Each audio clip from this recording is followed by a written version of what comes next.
creativity after the turn of the century. You can't say that's from that time because it kind of exploded. Yeah. There's so many genres now Yeah. that are just random. Yeah. And you're like, where did that come from? I don't know. It's here now. Yeah. So it's almost its own thing now. It's hard to say this is from this era and this is from this era, because in doing so you would be pushing out some that actually were developed in that era, and bringing in that have been here a long time. So that's an interesting point. I'd agree with that. That just made me, while you were saying that made me think of something, and that, we're taking a look from maybe like the 100-foot level, to use that analogy. We're not down with a microscope. We've backed out a little bit, looking at the different generations, right? A little bit broader of a view, but still not so much if you think about it this way.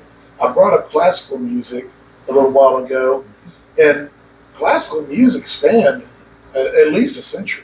When you look at the different composers and who was born when and who was influenced by who, it actually spans a good, I would say, we'll just say a century to make it easy. And here's what I thought about when you were saying that is, I wonder, and I would suspect, I don't know this, but I would suspect that they could probably tell the difference. Well, I'm sure they could, because if you're a classical music connoisseur, you can tell the difference between some of the different generations within classical music. Yes. So, but nowadays, by and large, it all sounds a lot more alike to us than it probably did to them. I guess that's a better way of making my point. And I wonder if that'll be the same way. I'm betting it would, I guess, if history repeats itself. Will it be the same way in the middle of this century? In another 50 years or so, 40 years, are they going to look back between the beginning of rock and roll and right about now, or even maybe a little bit later, and think that it all kind of sounds the same, And that'll be the kind of like the classical music for those people in 100 years from now. I don't know. Yeah. Speaking of classical music, I like to listen to soundtracks from movies because it's really unique, and it's usually trying to tell a story. It helps. If you watch a movie without sound, it's usually pretty dead. Yeah. And I like to look at the composers, but I also like to look at the inspiration that the composers pulled from, usually from classical. Yeah. And it's really interesting to see. And then you listen to their music, and you can see where they pulled it out. Yeah. And that might be going out from all genres too. Yeah. They usually have some form of inspiration, like the Beatles. They inspired millions, probably. Yeah. And it's pretty cool to look at how it changes over time. Yeah. Yeah. That's. I'm glad you brought that up, because I hadn't even thought about the movie tracks and the scores, the movie scores that the different, because that would. And I agree that they use probably one of the biggest styles is a classical style to there, because using piano and symphonic, orchestral type instruments for one, and also in how they compose it and arrange it has that. It's almost like it's this is, for lack of a better word, but it's all I can come up with right now. It's like it's modern classical music. I don't know. Because they're still going to, obviously, it's going to be different because we're in a different era. But the Hans Zimmer's, he's one of the composers that you hear in music. Steve Jablonsky, I don't know if you've heard that name, but he was kind of a protege.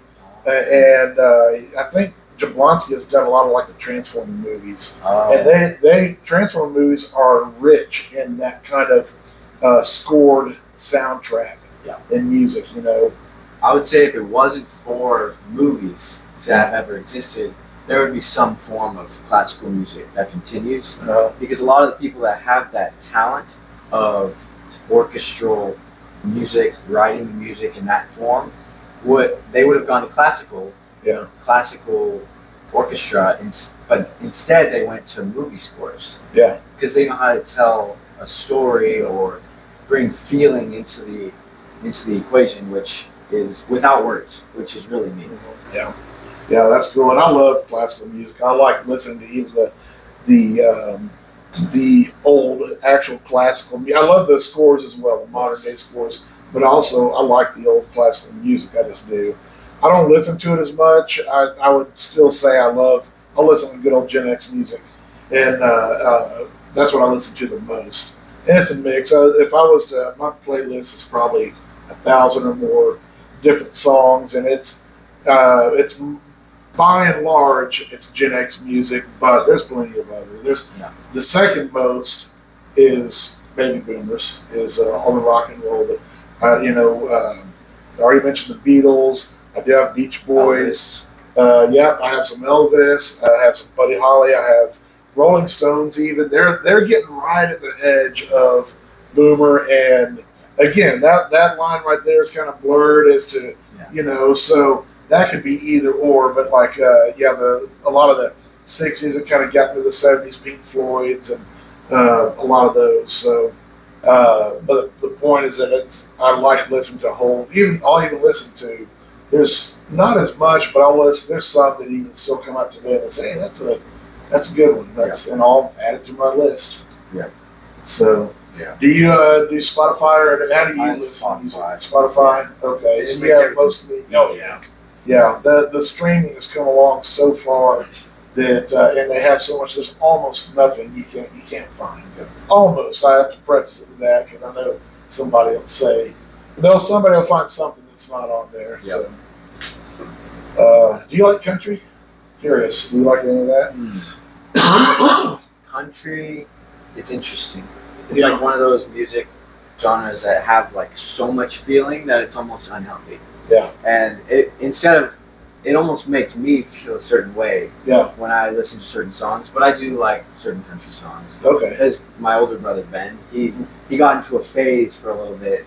And so whenever I hear one of the songs that he played, I'm like, oh, I know it, and I can sing along with it because it's a different type of thing. I'm not too biased against live. Of course, I'm very biased against certain music. Yeah. But I'm not a hater of all. Yeah.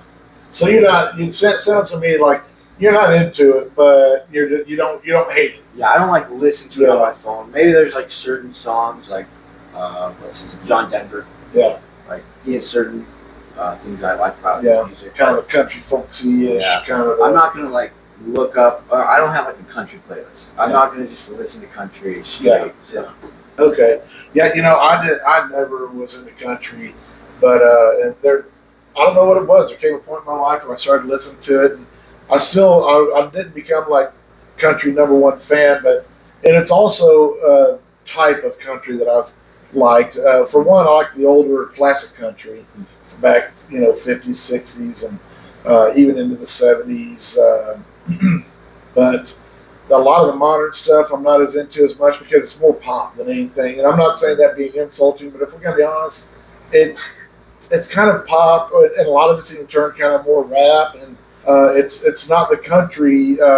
It's not the same thing. So if you're in a country for a long time, well, you might not be into this, not because it's bad, but again, not to insult it, because it's different than what your taste might have been. Yes. But I like Darius Rucker. He's do you know who that is? From have you ever heard of Hootie and the Blowfish? No? Okay. Well, that's all right. That's all right. There's a lot of my listeners out there probably already know who Darius Rucker is, but there's a band in the 90s called Hootie and the Blowfish. Darius Rucker was the lead singer. They were more of a pop band. Not pop like Britney Spears pop, but kind of more, they were just a pop rock almost. And very popular, but he went solo, and he's been doing country since the turn of the century is about whenever he started doing that. That's pretty cool. He keeps saying he's going to go back to the original and start doing pop rock again, but he's been successful in both genres. So, but he has a reason I brought him up is he has a specific style.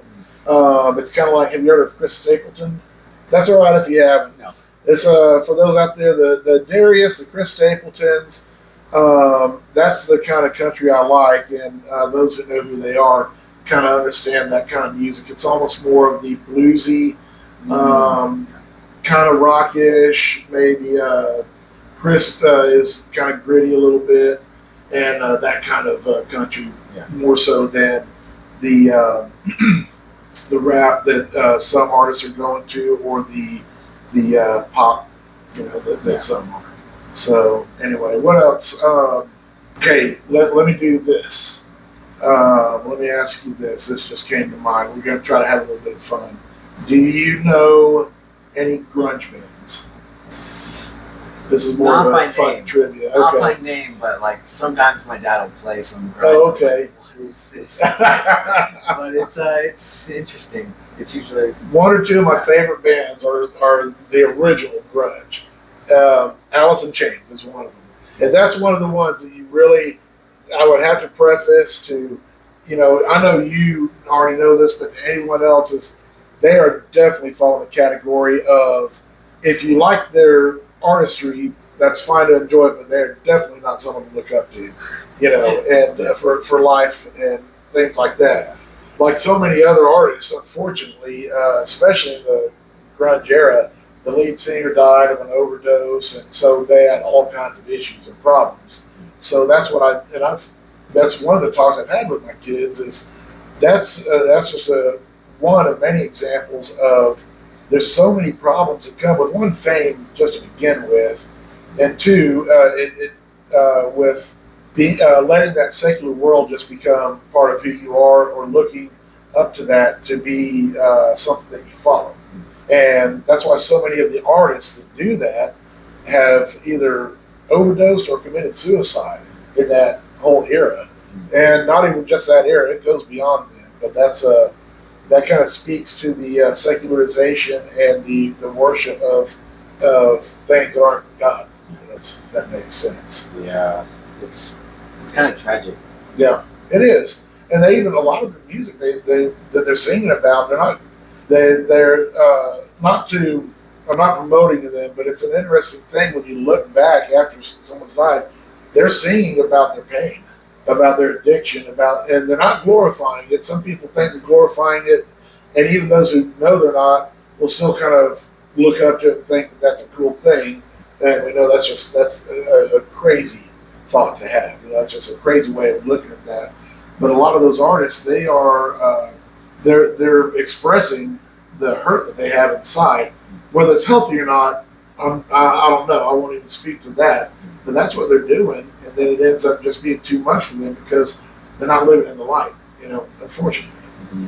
That kind of brings to my mind how you said what they're feeling is they're portraying in the music. And if you look at all music that way, I mean, I'm sure some music doesn't follow those lines, but if you look at that, that might be the puppeteer of what your feelings are. Yeah. Because when something is put so much feeling into it, their pain, their love life, whatever it may be, that music is such a powerful way. It can just go into your mind, and it's catchy. Repeated words actually affect your brain. Yeah. And it affects the way you live your life, whether you realize it or not. And music that's why feeling, when it goes into music like that, if you don't catch it, and you can still listen to it, but listen to it with a keen eye, it can affect you. And that's something I really take into account. Because, like you said, feeling, I don't want that going to be in my life.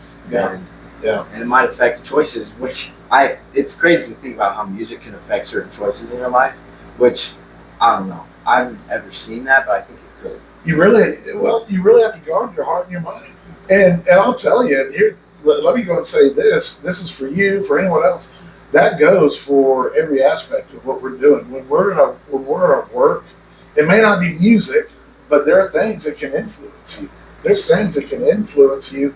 And if you're not guarding your heart and your mind just as much as you would when you're listening to a certain something or anything else, if you're not guarding your heart and mind, then you're leaving yourself vulnerable to being influenced unnecessarily. Yeah. I would consider almost all forms of social media and movies, entertainment, they will influence you, and that's why you have to guard your heart to all that. Really. And I'll even take you one further. Even whenever having been, I know you don't quite. We were just talking about you getting a job. You'll get a job somewhere, you're going to have to work around people and